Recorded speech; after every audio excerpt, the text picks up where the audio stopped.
O LN21 tinha programado para amanhã desta sexta-feira uma entrevista com o pré-candidato ao governo de São Paulo pelo Partido dos Trabalhadores, Fernando Haddad. Nós começamos a entrevista, mas houve um pequeno problema técnico com o áudio.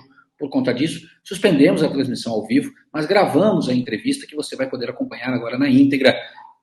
O pré-candidato falou sobre saúde, educação, segurança, falou também sobre a questão da ocupação desordenada e irregular em Ubatuba. Vamos acompanhar. Nós temos um problema histórico aqui, que é a questão ambiental, né?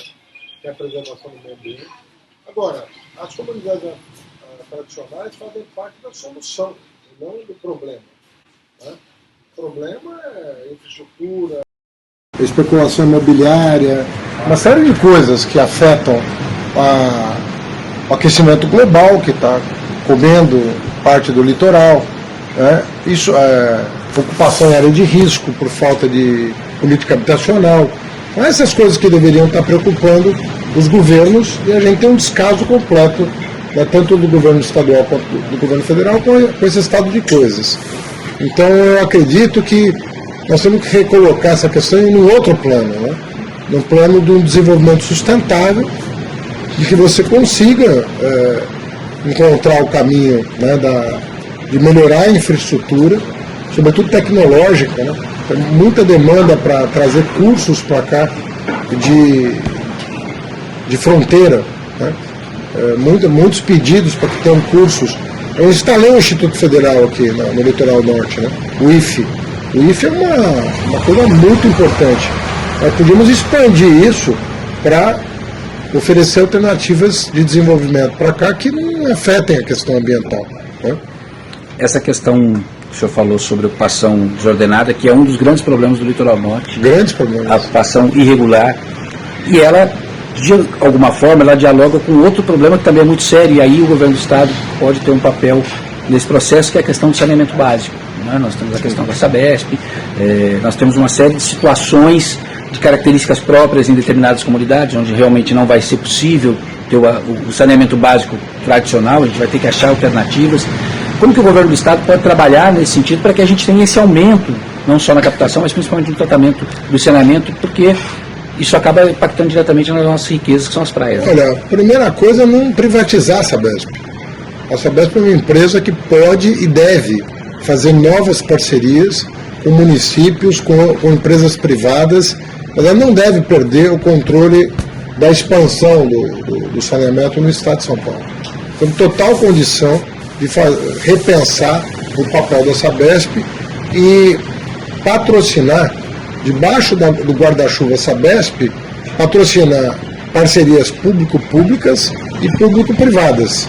Não teria nenhuma objeção legal a que isso acontecesse sem que o Estado perdesse o controle acionário da companhia, que inclusive está em bolsa. Quer dizer, ela é bem administrada. Ela não requer a privatização, entendeu? Pelo contrário, sendo água e saneamento bens essenciais, e aqui no Litoral Norte, nós temos Ilhabela recebendo royalty, nós temos muita coisa que pode ser feita em parceria, né? Onde a Sabesp não atua, onde a Sabesp atua, e que pode representar um ganho enorme de cobertura de tratamento de esgoto no Estado. Certo. Governador, o senhor falou uma coisa no evento que é muito interessante. Essa é uma eleição que não é apenas uma eleição. Que avaliação o senhor faz desse momento político e de tudo isso que envolve esse processo eleitoral? Olha, eu digo que não é uma eleição porque, na verdade, a gente estava acostumado com um regime democrático em que você tinha alternância no poder, o derrotado respeitava o resultado, desejava sorte para o vencedor, as coisas se processavam no Congresso Nacional, sempre com problemas, mas num regime que tinha cara de democracia. Problemas de representação, problemas de participação. A democracia é uma construção, não é uma coisa que nasce pronta. E nós estávamos construindo um regime cada vez mais transparente, mais republicano e tal. Bolsonaro pôs tudo isso a perder. Nós não estamos num regime nem democrático nem republicano. A partir do momento que o chefe do executivo faz ameaças diárias às instituições, aos direitos sociais, aos direitos trabalhistas, aos direitos políticos, aos direitos civis. Porque vai ficando pouco, né, para a sociedade defender. E o chefe do executivo é o guardião desses direitos. É ele que tem que pensar a estratégia de ampliar os direitos, de tratar as pessoas na sua dignidade. É o que não está acontecendo. 33 milhões de pessoas passando fome, 38% de quem tem renda ganha até um salário mínimo que hoje não compra uma cesta básica, 13% do salário mínimo para comprar um botijão de gás. São coisas que você fala, como é que as famílias estão vivendo? Na verdade, não estão vivendo. O fato é que não estão vivendo. Estão se endividando. Hoje você compra no cartão de crédito comida, que é prova maior e parcelada. Ou seja, a pessoa está parcelando o mercado para não passar fome. Só que uma hora vai chegar no limite do cartão. Quando chegar no limite do cartão e ela não puder parcelar mais, ela vai fazer o quê? Vai trocar de cartão. Ela vai ficar inadimplente. Aí o nome vai para o Serasa. E aí é o que nós estamos vendo acontecer. É um ciclo vicioso que vai enterrando as possibilidades de superação das famílias. Ou seja, tudo que a gente viu acontecer no governo Lula, de superação, está sendo enterrado pelo Bolsonaro. Essa é real. E nós temos uma ordem de fala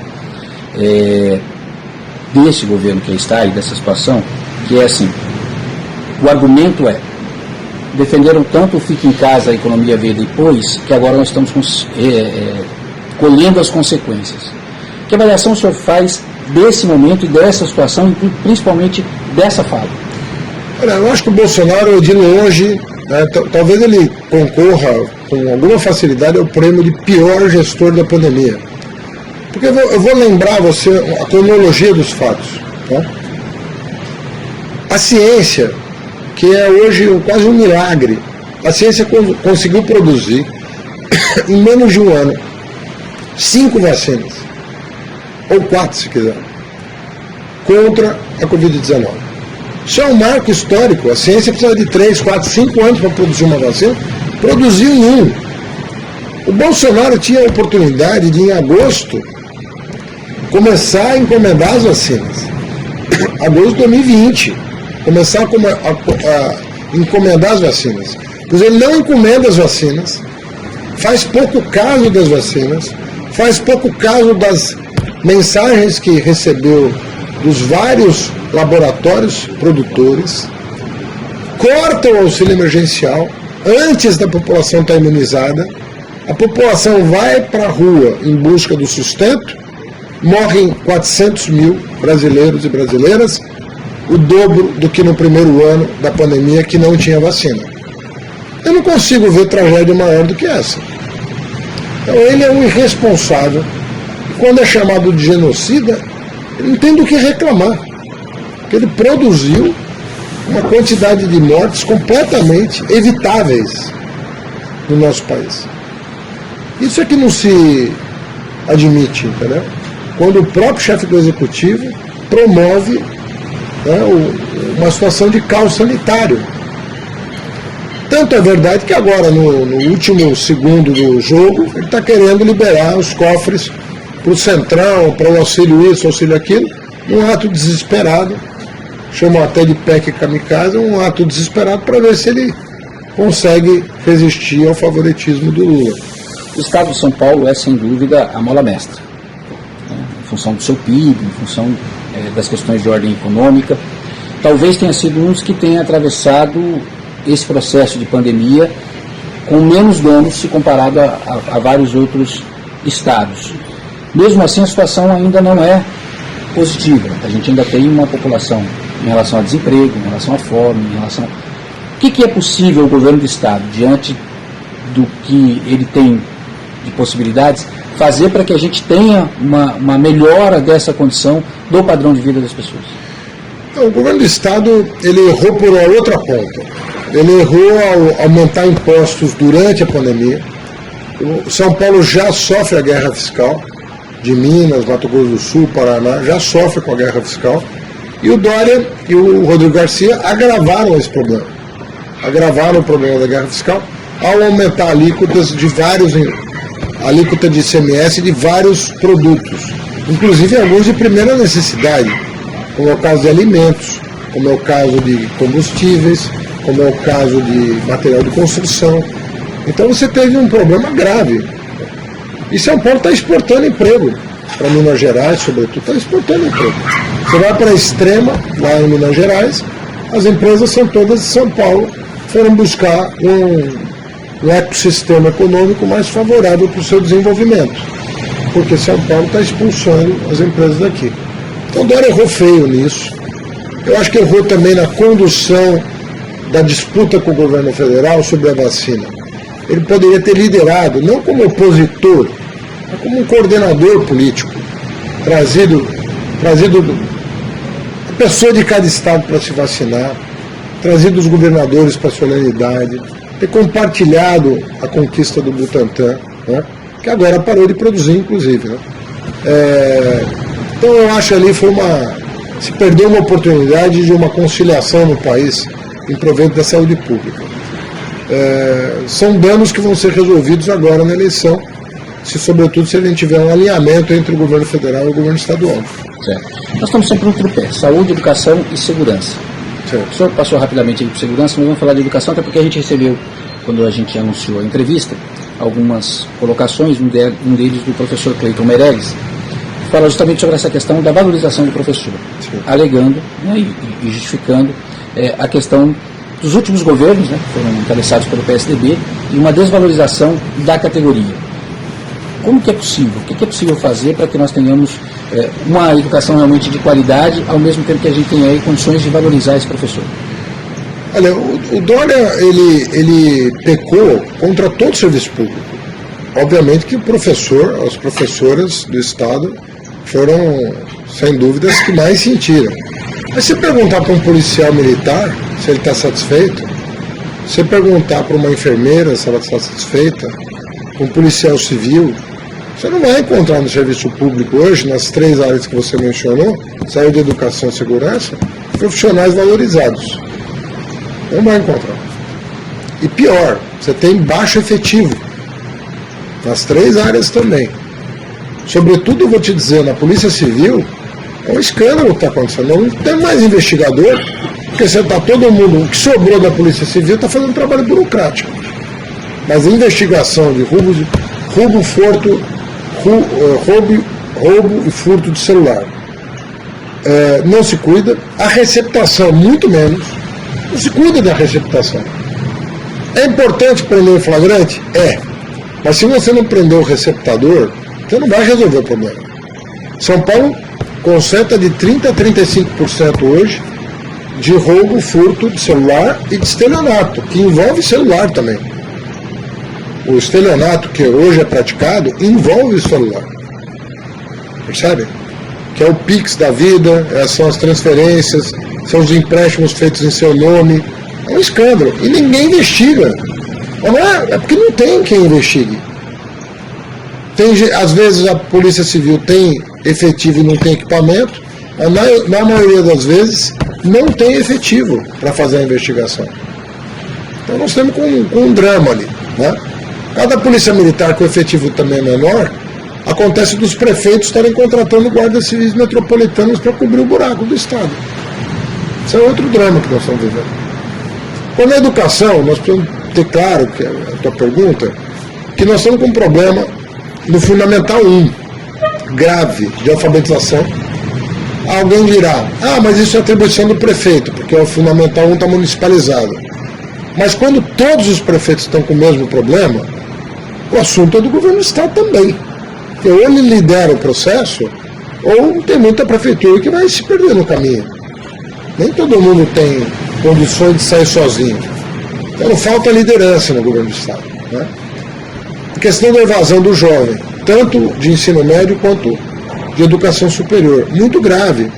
Jovens estão sendo impelidos para buscar uma fonte alternativa de renda para suas famílias, que a renda caiu demais, as famílias não estão conseguindo pagar suas contas, e tem muito jovem que está fora da escola por isso.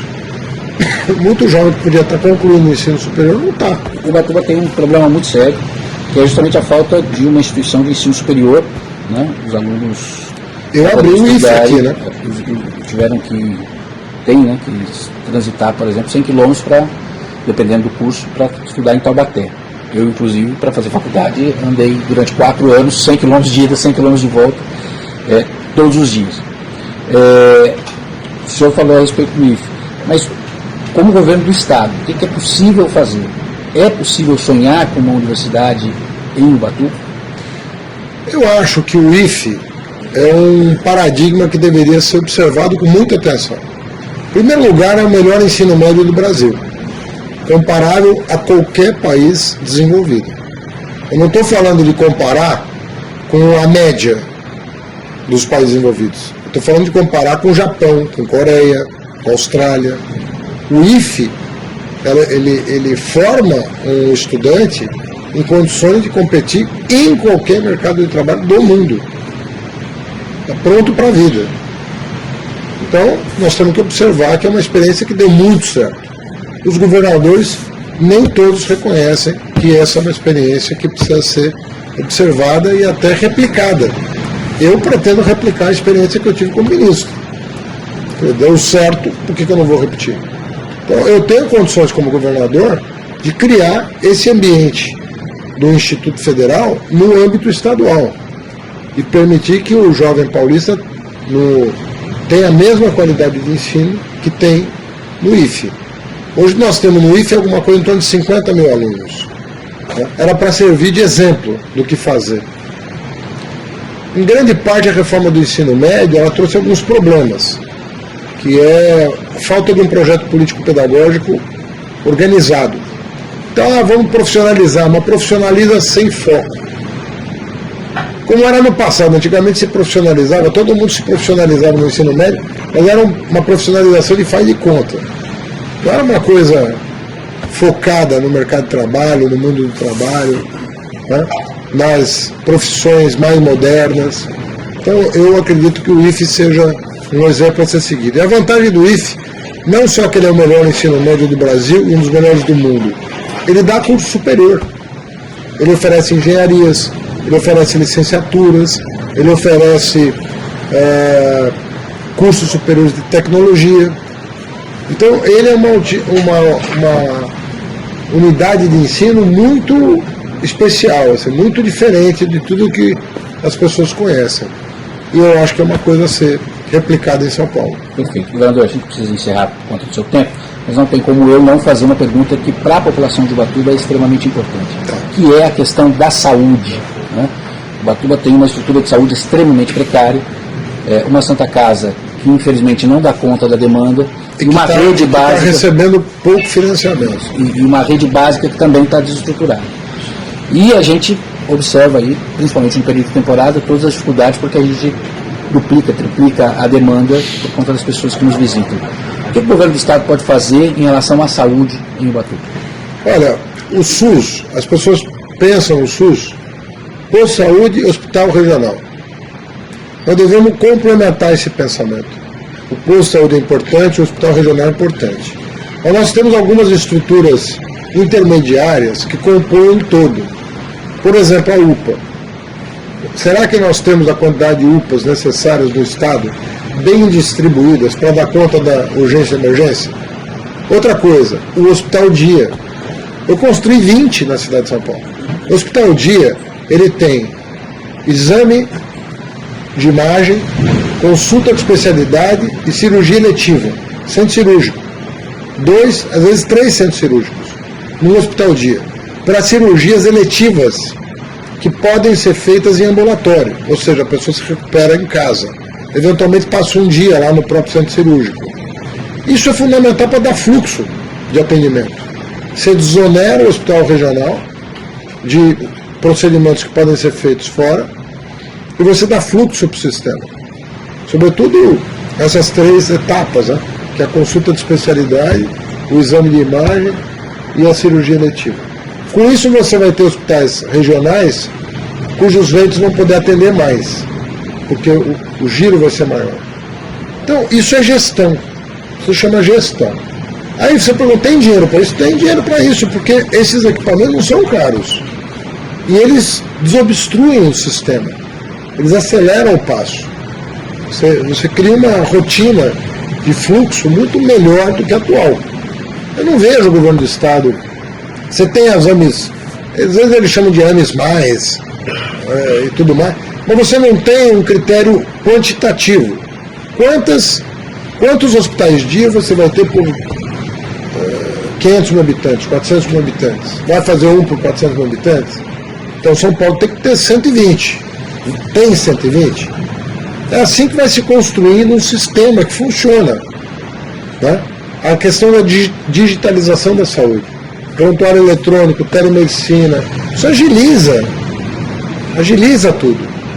Né? Às vezes você tem um especialista dando uma segunda opinião à distância para um médico que está face a face com o paciente. Percebe? Isso tudo, agora com 5G, vai ficar mais fácil ainda. Porque o fluxo de informação pelo 5G vai ser muito maior. Agora, tudo isso precisa de gestão. O governador precisa sentar na mesa, chamar os prefeitos, chamar os secretários. Exige trabalho. E tem muita coisa que não é o secretário que vai resolver.